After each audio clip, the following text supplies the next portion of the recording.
All right, hello again, goobers. So this lesson here, permutation combinations, I will admit is going to be a bit difficult. This lesson and the last one, the next video, are probably the most difficult of this bonus chapter. Although I will say permutations and combinations, your SAT, the SAT loves these questions. You know, any like exam you're going to take that requires like basic mathematics, like for instance, an exam you want to get into college or some type of job or something like that. Permutations and combinations, they always pop up. They love these. So getting started on it now is pretty useful.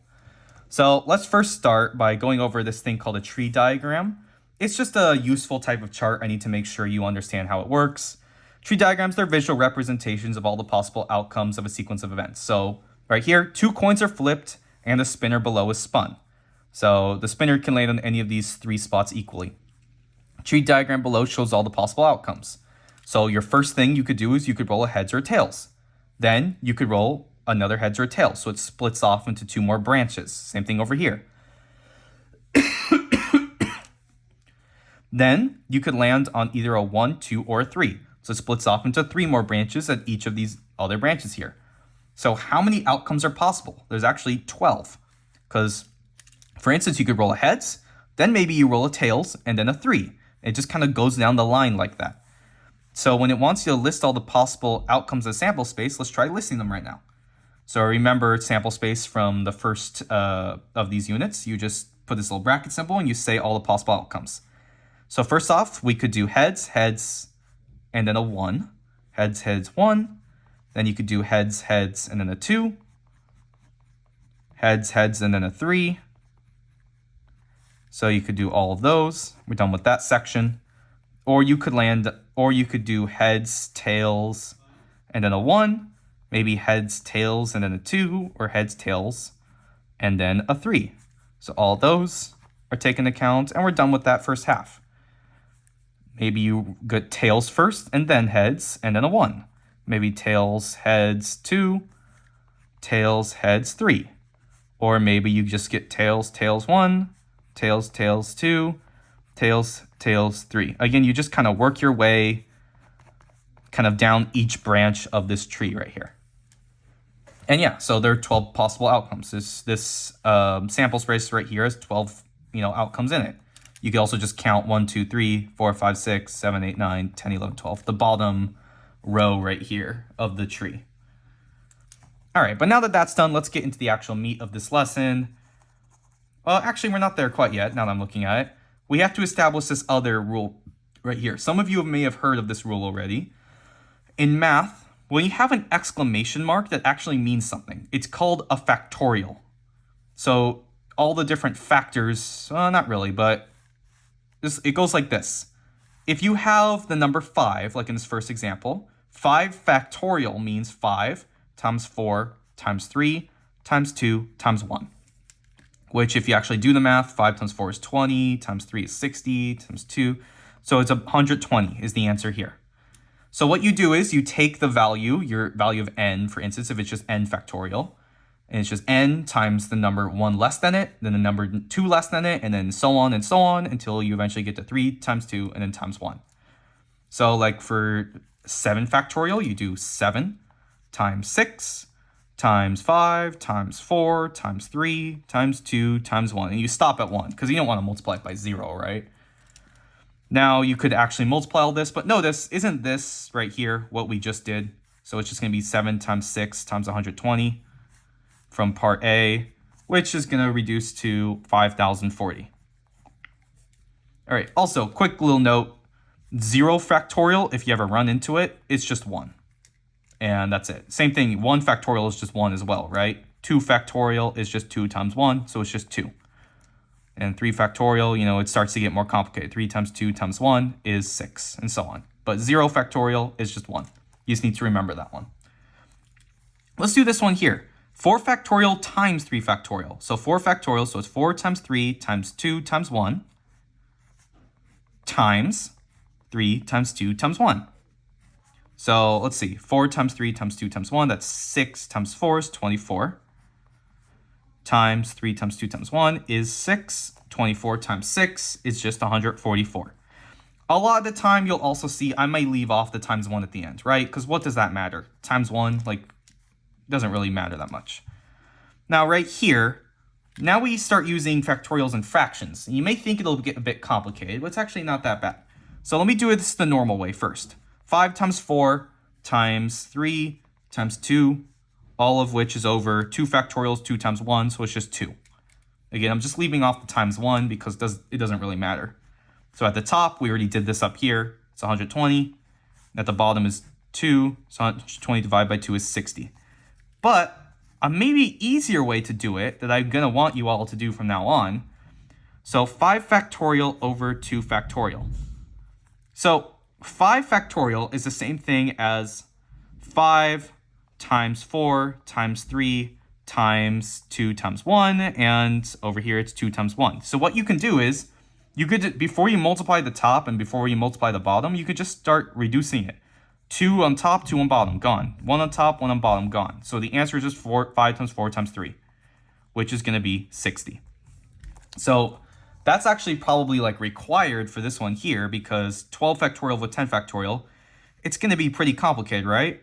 If you actually multiply these all out, it'd take a while. So why don't you just do it? 12 factorial is the same thing as 12 times 11 times 10 times 9 to all that. So it's the same thing as 12 times 11 times 10 factorial, right? And at the bottom is still 10 factorial. So just cancel those out. The answer here is just going to be whatever 12 times 11 is. So that is 132. And that's your answer. Makes the math go a lot faster if you know you can just cancel out stuff on the top and bottom of the fraction. All right, but now that we've got both of those two things done, we're getting into the actual meat of the lesson. So a permutation. Permutation is just an arrangement of objects in which order is important. So how many permutations are there of the letters J, K, and L? So how many ways can you order these? Let's list all of the permutations right now. So you could have it ordered as JKL, like it's listed here, maybe as JLK, or maybe you could have it listed like KJL or KLJ, or maybe L could be at the front, LKJ or LJK. All right, so let's count all of those. There are 6 permutations here, 6 ways of ordering this.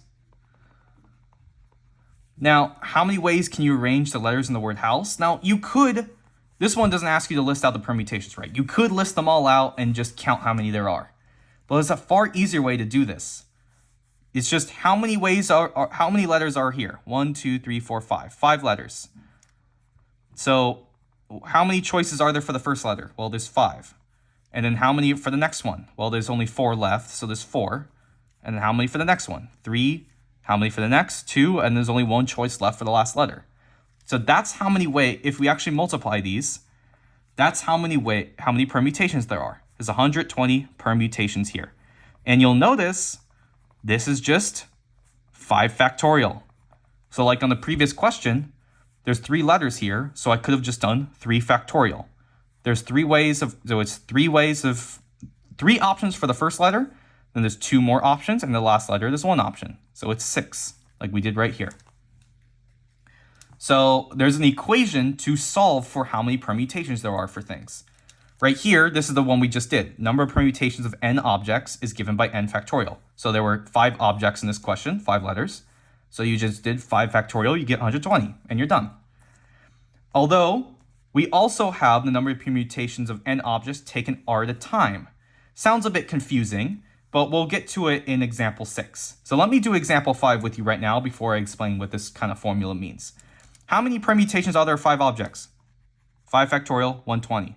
If it asked you how many permutations are there of 7 objects, you would say 7 factorial equals, and just use the answer from the previous page, which was 5,040. As you can see, it increases pretty fast, right? But that wasn't important right now. But now, how many permutations are there of 5 objects taken 2 at a time? So look back at this formula up here. So n objects taken r at a time. This little symbol right here just means permutations. You put at the bottom left of it, you put how many objects there are. So like for right here, you would put P and 5 at the bottom left. And at the bottom right, you say how many you're taking r at a time. So in this case, we're taking 2 at a time. So let's set it up. So n factorial on top, so that's going to be 5 factorial. And at the bottom, you do 5 minus 2. And then you put this little factorial symbol. So let's reduce it. I'm going to keep 5 factorial at the top, but 5 minus 2 is 3. So it's 3 factorial. So let's reduce these like we know how to reduce them. 5 times 4 times 3 factorial, all over 3 factorial. So these cancel out. So the answer is just 5 times 4, which is 20. So there's 20 different ways of choosing 5 objects 2 at a time. So another way of thinking about what this means is you want to, so how many, so you have 5 objects and you want to arrange 2 of them. You want to take 2 out randomly. So how many options are there for the first object? Well, there's 5. How many for the next one? Well, there's 4. And that's all it asks for. It doesn't ask for the times 3 times 2 and whatnot. It just wants the 5 times 4, which is 20. And that's what we did here. So this stuff at the bottom of the fraction is dividing away the stuff we don't need. So since we only are taking 2 at a time, do we need to mention the other 3? Like back here when we did 5 times 4 times 3 times 2 times 1, we wouldn't need to mention this part, right? Because we're only taking 2 at a time, only the first 2. That's how this formula works. You do 5 factorial over 5 minus 2 is 3 factorial, divide away the 3 part, and you get just 5 times 4, which is 20. So let's take this next one, which is the actual real life example. 10 horses are running in a race. How many different ways can the horses finish first, second, and third? So also assume there are no ties. So the order here clearly matters, right? Because the order, you could have different people in second, first, or third place. So in this case, the number of objects we have, n, is 10, because there's 10 horses. And how many we're taking at a time is just 3. So let's think about it. Let's say first, second, third. How many options are there for the first horse to finish? There are 10 possible choices, right? There's 10 horses. Then you multiply that by how many for the second horse? Well, now there's only 9 left. And then you multiply that by how many for the third place? There's only 8 left. So your answer here is 90 times 8, which is going to be 720. But using the formula above, you would set it up like this. So permutations, you put the bottom left the number of objects, and at the bottom right, how many you're taking at a time. So at the top, you have 10 factorial. At the bottom, you have 10 minus 3 factorial, which reduces to 10 factorial over 7 factorial. So again, 10 factorial is the same thing as 10 times 9 times 8 times 7 factorial, all over 7 factorial. You can get rid of the 7. Oh, look, it's just 10 times 9 times 8, what we did before. So it's 720. So yeah, that's how you set these problems up. A lot of the time, I like to use the equation because I just like to turn my brain off, right? I don't want to have to think about, okay, 10 times 9 times 8, and then I don't have to think about how to set this up. Instead, I just want to have an equation and plug the numbers in. That's kind of what the permutation equation is used for. So let's do this next one. Drea and Brian are auditioning for a part in the school play. There are 15 people auditioning, and the order of their auditions is chosen at random. Find the probability that Drea auditions last and Brian auditions second to last. So this one is actually asking for a probability. So we may not need to actually do some permutations here, but let's set up what the question is actually asking. So probability that Drea auditions last and that Brian auditions second to last. So let's just think about this one kind of like an actual problem. So how many permutations are there total is kind of what we need to figure out first.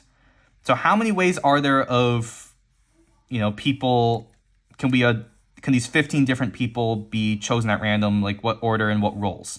Well, there's going to be 15 factorial choices, right? Because that's how many ways of ordering 15 people.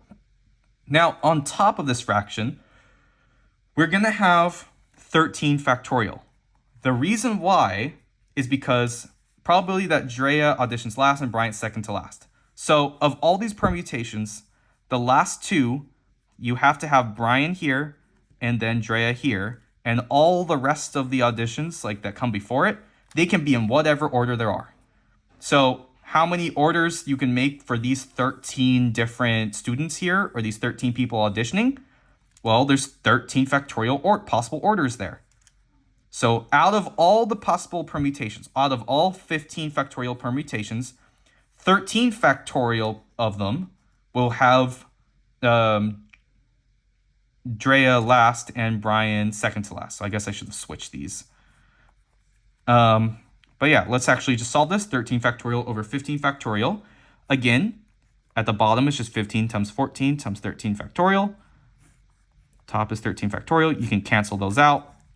So it's 1 over 15 times 14, which is 1 over 210. So there's a 1 out of 210 chance that Brian auditions second to last and Drea auditions last. So I know this question is probably a bit confusing because it doesn't actually use the permutation formula from before. These questions don't pop up that often, but it's good to do an example like that. But this next problem right here, example number 9, will use the permutation question. So in how many ways can you arrange the letters in the word uncopyrightable? Well, how many letters are there? Actually, wait, are there any repeats in here? Uncopyrightable. No, there's no repeats. It's all different letters. So you're going to have, let's see, 1, 2, 3, 4, 5, 6, 7, 8, 9, 10, 11, 12, 13, 14, 15.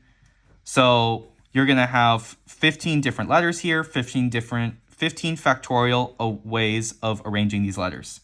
15 factorial is going to be this crazy number. 674,368,000. Crazy number, right?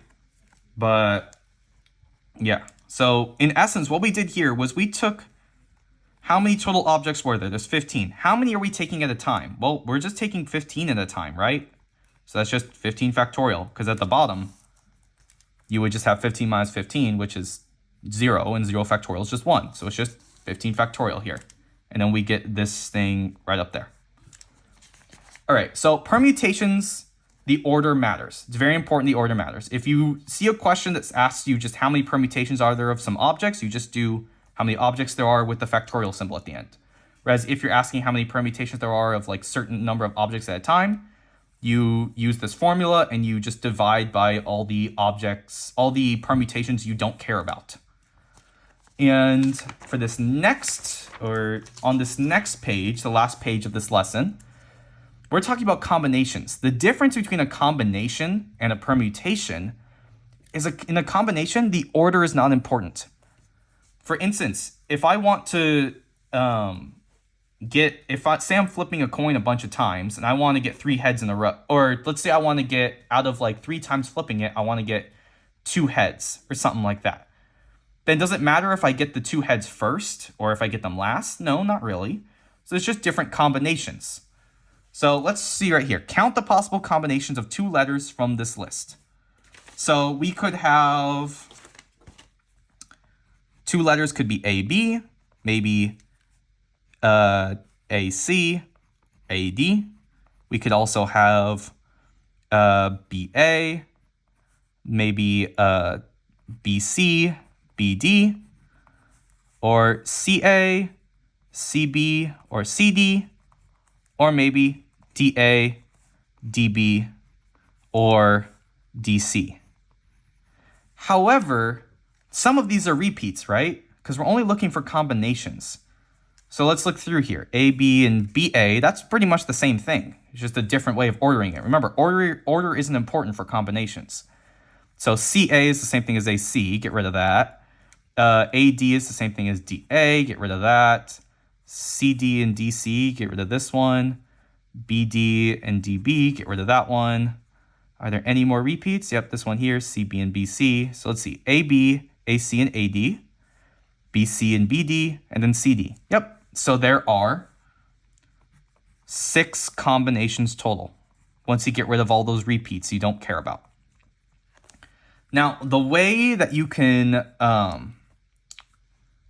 the formula for this is written below. It's pretty similar to the permutations formula. Like, if I covered up the R factorial right there, it would literally be the exact same formula, right? But instead, you are dividing by R factorial in the end too. So the number of combinations of n objects taken R at a time, where how many you're taking at a time is less than or equal to the number of objects is given by this equation below. So again, you do like combination for the capital C instead of a P, and then at the bottom left, how many objects there are, bottom right, how many you're taking at a time. And here's your formula. This thing in the middle is just another way of writing this right here. It's just, sometimes they write it like this instead. Combinations are more common, like in future mathematics courses, especially in college.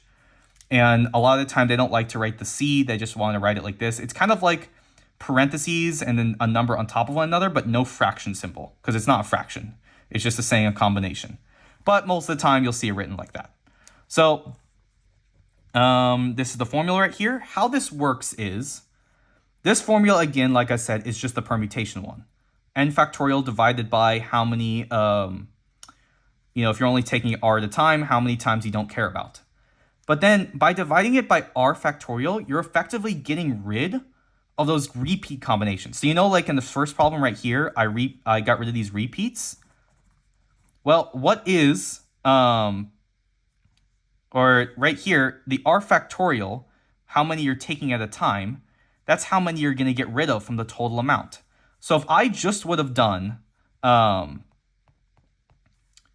hold on 1 second. I'm going to cut this part out. I'm going to cut this part out. So yeah, R factorial is just you getting rid of all the repeats, basically. So in this first question, how many combinations are there of 5 objects taken 2 at a time? So let's see. So you have combination symbol, 5 objects. So your N is 5. And you're taking 2 at a time. R is 2.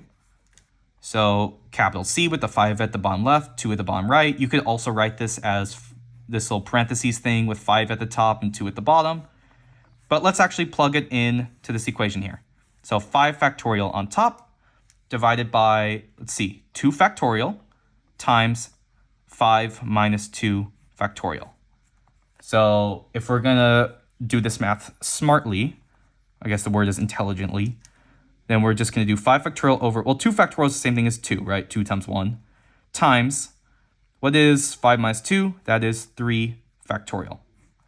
So that's going to reduce to 5 times 4 on top and 2 on bottom, because the 3 factorial cancels out with the 3 factorial on top.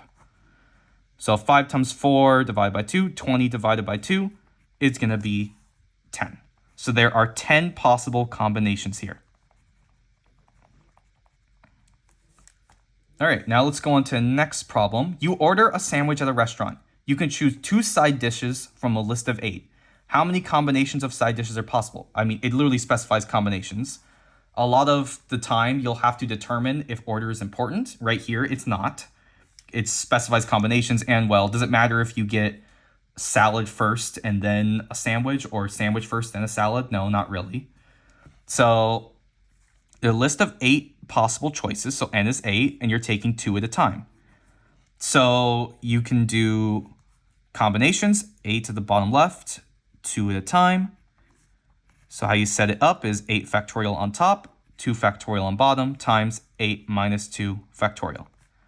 Let's do the math here. 8 factorial on top over 2 factorial is just 2, times 8 minus 2 is 6 factorial. Again, 8 times 7 times 6 factorial on top is how you can rewrite 8 factorial over 2 times 6 factorial. Get rid of those. 8 times 7 divided by 2, which is going to give you 15, or not 15. Sorry, 8 times 7 is 56 over 2, which is going to give you 28. So there are 28 possible combinations of side dishes for you to choose from. Again, this extra like R factorial, or the 2 factorial in this question specifically, the purpose of it is to get rid of all those repeats, all the different ways of ordering like 2 combinations that don't really matter because you're just looking at combinations. Now, let's do these last 2 questions. You're listening to music. You have to hear only 3 songs from your You have time to hear only 3 songs in your playlist of 16 songs. How many combinations are there? Right. So 16 at the bottom left. And you are choosing 3 at a time. So it's 16 factorial over 3 factorial times 16 minus 3. Also, in this question, it literally specifies combinations. So I knew to use this formula and not the permutations one. So 16 factorial over, let's see, 3 factorial is just 3 times 2 times 1, so it's 6 times 16 minus 3 is 13 factorial. So I can reduce these and reduce part of this up here. 16 times 15 times 14, and then the 13 factorial I would have multiplied it by is gone.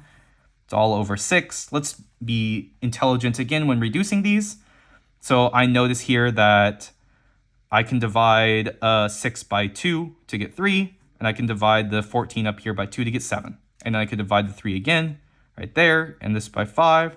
So it's 16 times 5 times 7. Just reducing fractions to make the math easier for myself, which is going to be 560. That's how many possible combinations of those 3 songs you could choose from, since there are 16 total. Lastly, down here, to complete an exam, you must answer 8 questions from a list of 10 questions. How many ways can you complete the exam?